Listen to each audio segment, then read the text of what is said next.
नमस्कार साथियों, मैं नवीन कुमार और हरियाणा पंचायत के साथ फिलहाल मौजूद हैं बारडा विधानसभा सीट से पूर्व विधायक सुखविंदर मांडी। इन्होंने यहां पर बीजेपी की तरफ से टिकट कटने के बाद भाजपा से इस्तीफा दिया।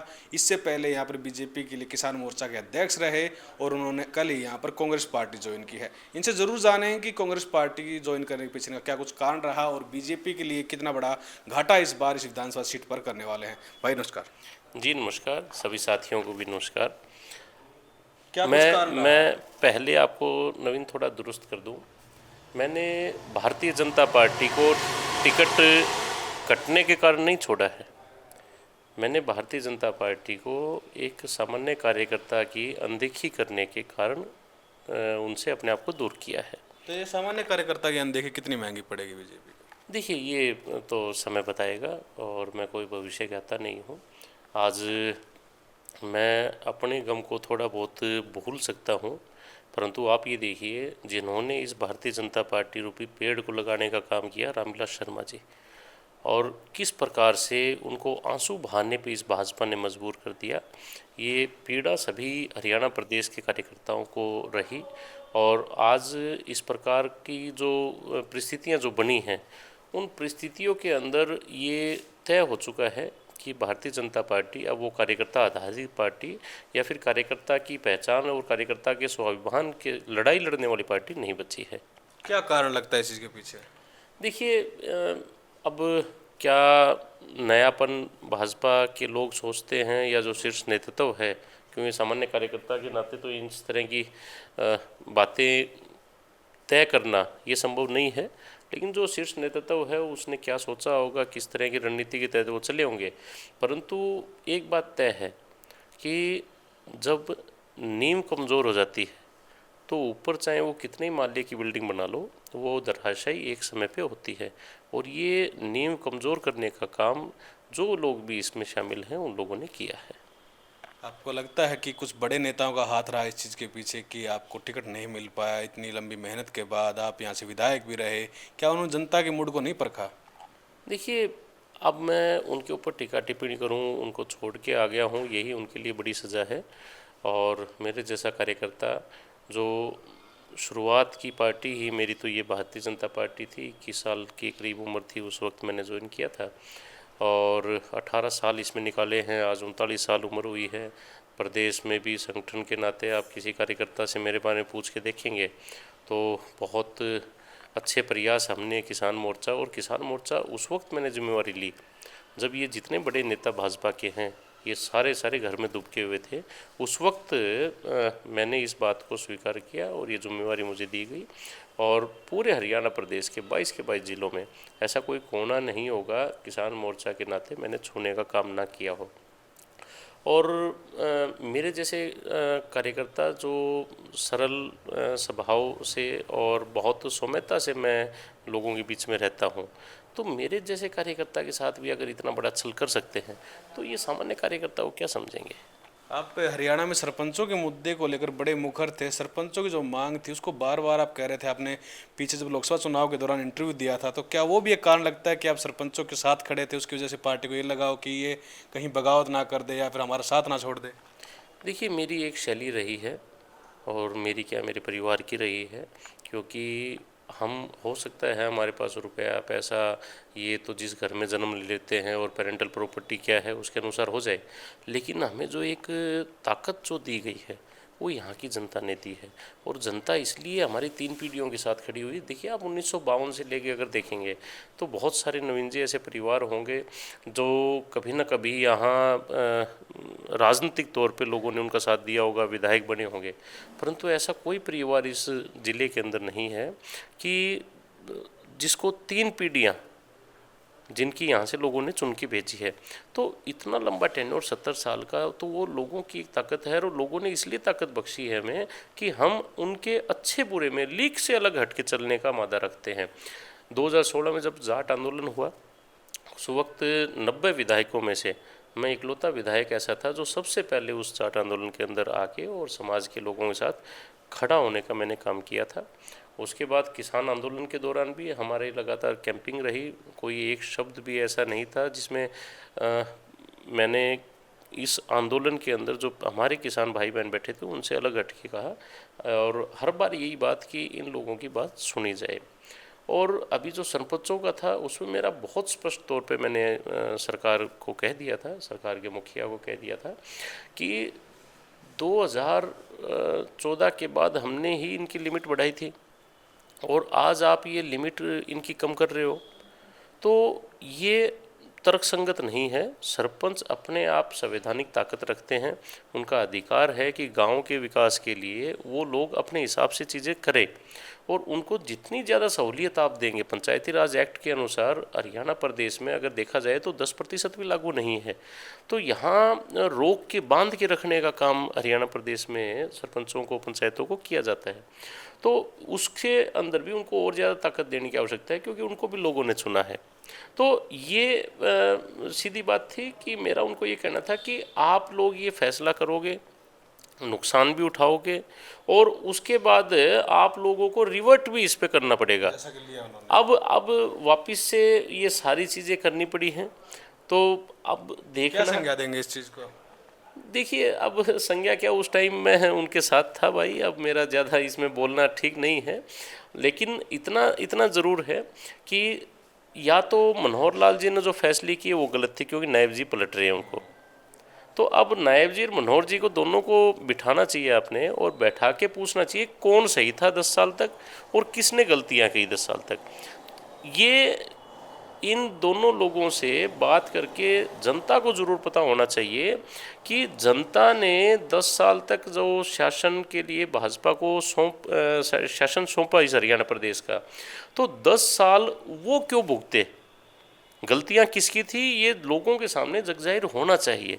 और ये तभी होगा जब दोनों लोगों को बिठाइए एक चेयर पे कि आपने ये फैसले किए, आप ये कहते हो ये अच्छे थे तो इन्होंने पलटे क्यों ये, और जनता क्यों 9.5 साल 10 साल तक जनता ने क्यों भुगता, फिर उसको क्यों लाइनों में लगा के रखा। तो ये बात करनी चाहिए उनसे। आप सिद्धांतों की बात कर रहे हैं एक तरह से कि बीजेपी अपने सिद्धांतों के साथ समझौता कर रही है कहीं ना कहीं। इसी तरह का एक समझौता देखने को मिला कि ये परिवारवाद का आरोप लगातार कांग्रेस पार्टी पर लगाते रहे और इन्होंने अब टिकटों का जो वितरण हुआ है उसमें बहुत सारे ऐसे कैंडिडेट हैं जिनकी संख्या 4 या 5 है, वो कहीं ना कहीं राजनीतिक परिवारों से भी बिलोंग करते हैं। देखिए, मैं सिर्फ परिवारवाद की बात नहीं करता, परिवारवाद की परिभाषाएं अलग अलग हैं। एक तो परिवारवाद वो कि मेरा बेटा वो यहाँ से बाहर रहता है, वो जनता उसको जानती नहीं हो और मेरा बेटा है इसलिए वो मैं टिकट उसको दे दूँ और वो चुनाव में चला जाए, ये परिवारवाद। एक ये कि बेशक मेरा बेटा हो लेकिन उसने भी एक कार्यकर्ता के नाते दरी बिछाई है, लगातार कार्यकर्ताओं में रहा है और कार्यकर्ताओं की डिमांड है कि हाँ भाई इसको आगे आना चाहिए। ये परिवारवाद की श्रेणी में नहीं आता, जो मेहनत करे वो आगे आए। तो ये उदाहरण अलग अलग है, लेकिन आप ये देखिए जो 90 लोगों को टिकट दी है, अब 90 लोगों को जब टिकट दी गई है और नायब सैनी जी ये कहते हैं कि इस प्रदेश से गुंडागर्दी को मैं ख़त्म कर दूंगा, तो नायब सैनी जी 3 महीने में कितना ख़त्म किया ये बताना चाहिए। 9.5 साल में मनोहर लाल जी ने कितना ख़त्म किया।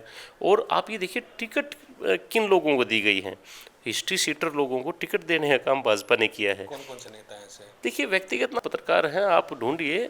और ये तो जब अप्लाई करता है टिकट मिलने के बाद आपके चुनाव आयोग में चुनाव लड़ने के लिए कैंडिडेट, तो उसमें वो सारा लिखता है। तो आप उनका एक बार बही खाता खंगाल के देखिए, हिस्ट्री सीटर लोगों को जिन्होंने संलिप्तता 302 मर्डर जैसे क्राइम में जिनकी संलिप्तता है, ऐसे लोगों को आप टिकट देते हैं। आप ऐसे लोगों को टिकट देते हैं जिनके बारे में कभी खुद ही कहते थे इससे बड़ा भ्रष्टाचारी कोई नहीं है, ऐसे लोगों को आप टिकट देते हो। आप ऐसे लोगों को टिकट देते हो जिन्होंने सारी पार्टियों की खाक छान रखी है, दर दर की ठोकर खा के, और किसी ने नहीं वोटा तो हमने वोट रखे हैं, ऐसे लोगों को। तो कैसे सिद्धांतों की बात आप करते हो? तो ये पूछिए, ये मेरे जैसे कार्यकर्ताओं से या अन्य लोगों से पूछने के बजाय मेरा एक निवेदन है और आपके माध्यम से कि सभी पत्रकार साथी, पूर्व मुख्यमंत्री और अभी जो निवर्तमान मुख्यमंत्री हैं, ये दोनों को आप बिठाइए और इनसे सवाल कीजिए बैठ के कि क्या सही इन्होंने किया, क्या गलत किया, किन सिद्धांतों के ऊपर ये बात करते हैं और किन सिद्धांतों से ये अपने आप को अलग लेके चले गए, और क्या कार्यकर्ता जो जुड़ा हुआ है भाजपा का, जिन्होंने जनसंघ के समय से लेके दीनदयाल जी और श्यामा प्रसाद मुखर्जी के समय से लेके और ये 2024 तक का जो झंडा उठाने का विपरीत परिस्थितियों में, विषम परिस्थितियों में, मैं ये कहता हूँ कि जितना संघर्ष भाजपा के कार्यकर्ताओं ने करके पार्टी को कहाँ तक उठाया, क्या आज उस संघर्ष की जो बुनियाद पे भाजपा खड़ी हुई है तो फिर कार्यकर्ताओं को कमज़ोर करेगी? ये सवाल करना चाहिए उनसे, और कार्यकर्ता भी पूछे। मैं तो आपके माध्यम से कहता हूँ भाजपा कार्यकर्ता इन नेताओं से सवाल करे, इनसे पूछे कि हम इतना संघर्ष करके और यहाँ तक पार्टी को लेके आए, हमें 10 साल में क्या मिला, हमें 10 साल में धक्के क्यों दिए, और फिर इस 10 साल में भी इतनी परेशानियां हमने उठाई हैं, सरकार के विरोध इतने आंदोलन हुए, और उन आंदोलनों के कारण गांव के अंदर भी हमारी नोक झोंक छोटी छोटी बातों पे लोगों से हुई, और उसके बाद जब चुनाव का समय आता है तो एक कार्यकर्ता को दूर करके आप दूसरे दल से लाके हमारे ऊपर थोपने का काम करते हो, तो किस लिए झंडा उठा के चलें? तो कार्यकर्ता को, भाजपा के कार्यकर्ता को अपनी पार्टी से सवाल करने चाहिए। आप जैसे बहुत सारे ऐसे कार्यकर्ता थे बीजेपी पार्टी के जिनको टिकट नहीं मिला और उसके बाद वो नाराज हुए, निर्दलीय भी चुनाव लड़ने की कुछ लोगों ने बातें की, क्या आप उनसे कांटेक्ट कर पाए, उनसे बातें की आपने? देखिए, आप ये देखिए कि 4 तारीख को ये सूची आई, और 4 तारीख को सूची आने पे, क्योंकि मैं इनको कह के आया था एक बात, मुझे इन लोगों ने आखिर तक धोखे में रखा। मैं तो बहुत बड़े मन से, क्योंकि देखिए हमारे परिवार के लिए चुनाव में पीछे हटना ही हमारे लिए सज़ा है, क्योंकि आज तक हम चुनाव से पीछे नहीं हटे हैं। चुनाव में नतीजा कुछ भी रहे वो आगे देखा जाता है, लेकिन चुनाव से पीछे नहीं हटे। मैंने इनको इतनी बड़ी बात कही कि मैं अपने आप को भी पार्टी के लिए चुनाव से पीछे कर लूँगा, बशर्ते कि हमारा इतना लंबा टेन्योर रहा है, और आप कोई भी फैसला करें, अगर कोई कॉम्पिटेंट लोग हैं 1 2 3 4, आप उनके नाम रखिए, टेबल पे बैठिए, हम उनमें सहमति करके कि बेस्ट कैंडिडेट निकाल के लेके आए ताकि पार्टी हित में फैसला हो। तो नहीं पूछा गया फिर? इन लोगों ने लगातार मुझे कहा कि यार क्यों हमने ये करना है जब कैंडिडेट ही आप हो। लगातार ये चीज़ें, ये चाहे प्रदेश का नेतृत्व है जिसमें प्रभारी भी हैं, हमारे मुख्यमंत्री भी हैं, तो जितने भी बड़े लोग हैं सब ने यही बात कही। तो लास्ट का जो 3 तारीख का शाम का भी मेरी शीर्ष नेता हमारे पार्टी के थे, तो उनसे मैंने बात की, तो वो ये कहते हैं, बोले वही सुखविंदर, कल सूची जारी होगी और आप चुनाव लड़ोगे। तो मैंने उनको ये कहा, मैं जी मुझे पता है कल सूची जारी होगी, मुझे ये भी पता है किसका नाम है, मेरे को तो ये है कि भाई पहली बात तो बाहर के व्यक्ति की आवश्यकता क्या, दूसरी बात वो कॉम्पिटेंट नहीं है, क्योंकि यहाँ के लोगों को उसके बर्ताव का पता है अच्छे से, कार्यकर्ता भी नाखुश नहीं है। तो मुझे ये पता है किसी और का नाम हो तो मुझे अब भी धोखे में क्यों रख रहे हो? बोले नहीं नहीं, वो तो आपको जानकारी नहीं होगी और आपका ही नाम है उसमें। तो मैंने उनको ये कहा कि अगर जो मैं कह रहा हूँ वो बात सही है तो मान्यवर आपकी सूची आएगी, उस सूची आने के बाद 1 मिनट नहीं लगाऊंगा मैं आपको खुद को अपने आप से दूर करने में। और मैंने 40 सेकंड के करीब का समय था और 40 सेकंड में ही अपने आप को पार्टी से सूची आने के बाद दूर कर लिया। 20 सेकंड गिफ्ट भी कर दी भाजपा को, तो सिर्फ इसलिए मनाया, प्रयास किया इन्होंने। मैं इसमें ये नहीं कहता कि प्रयास नहीं किया, उसमें मुख्यमंत्री जी ने भी किया और भी जो बड़े नेता हैं उन्होंने भी प्रयास किया। देखिए अब बहुत सारी ऐसी बातें हैं जो कोई एक वाक्य जो उन्होंने आपको कन्विंस करने के लिए कहा हो?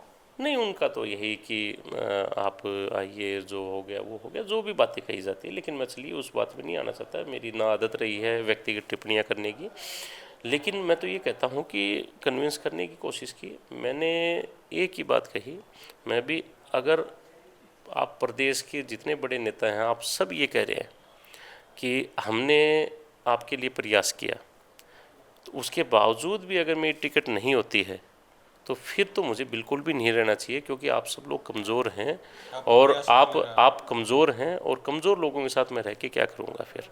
तो ये कह के मैंने अब कल कांग्रेस पार्टी आदरणीय हुड्डा जी के, आदरणीय उदयभान जी के, आदरणीय दीपेंद्र हुड्डा जी के, उनके नेतृत्व में कांग्रेस पार्टी में आस्था जताई और कांग्रेस पार्टी में शामिल हुआ। कांग्रेस पार्टी में भी जब शामिल हुआ हूँ कि टिकटों का सारा वितरण हो गया था, कैंडिडेट इनके सारे तय हो गए थे और जो फार्म भरने का समय था वो 12 तारीख तक का था, चुनाव आयोग की तरफ से वो जा लिया था, उसके बाद शामिल हुआ, ताकि किसी को ये ना लगे कि मैं एक पार्टी छोड़ के दूसरी पार्टी के अंदर सिर्फ टिकट के लिए जा रहा हूँ।